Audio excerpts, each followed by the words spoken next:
વડિયાના વાવડમાં આપનું હાર્દિક સ્વાગત છે।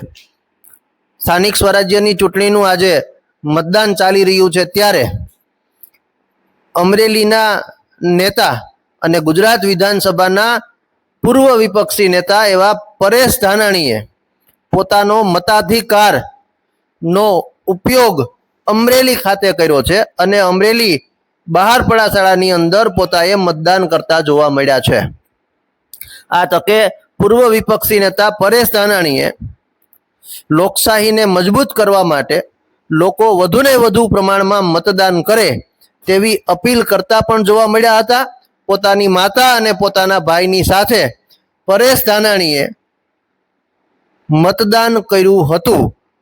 પૂર્વ વિપક્ષી નેતા એવા કોંગ્રેસના નેતા પરેશ ધાનાણીએ અમરેલી ખાતે મતદાન કરી લોકોને મતદાન કરવાનો સંદેશો આપ્યો। સ્થાનિક સ્વરાજ્યની ચૂંટણીઓનું જોનારા ગાંધીના ગુજરાતમાં આજે ગુજરાતના તમામ મતદાન મથકોને ભારતીય જનતા પાર્ટીના ઈશારે ગુંડાના હવાલે કરવામાં આવ્યા છે।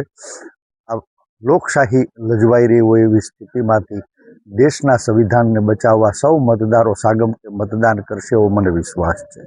આપ જુઓ, આ સત્તા લાલચુ લોકોએ પહેલાં મતદારોને લલચાવ્યા, ફોસલાવ્યા, પછી મતદારોને ડરાવ્યા, ધમકાવ્યા, પછી એના મતદાર યાદીમાંથી નામ રદ કરાવ્યા, પછી ગુંડાગીરીથી વિપક્ષના બધાય ફોર્મ પાછા ખેંચાવ્યા, ગુંડાગીરીથી ચૂંટણીનો પ્રચાર અટકાવડાવ્યો। હવે મતગણતરીમાં પણ ગુંડાઓને બેહાડી અને ગડબડી કરવાની શક્યતાઓ છે। આજ ગમે એમ કરીને ચૂંટણી જીતવા માટે ભારતીય જનતા પાર્ટી હવાતિયા મારી રહી છે। ગમે એમ કરીને જો ચૂંટણી જીતશે તો પછી ફરજિયાત લોકોને ડરાવીને રાજના ગુણ ગાવા માટે મજબૂર કરશે। 56ની છાતીના મહારાજને ભારતીય રજવાડાના મહારાજાધી મહારાજ ઘોષિત કરવામાં આવશે અને બાબા સાહેબે ઘડેલું બંધારણ એ જન સંવિધાનને જમીનમાં દફનાવવામાં આવે એવી શક્યતાઓ વચ્ચે આ ગ્રામ સ્વરાજની ચૂંટણીનું બહુ સીધું ને સાદું ગણિત છે। એની ફોર્મ્યુલા છે A+B = C। A ફોર આપ હોય કે B ફોર બાપ, આ વખત બંનેને ભારે પડશે જનજનનો કોપ।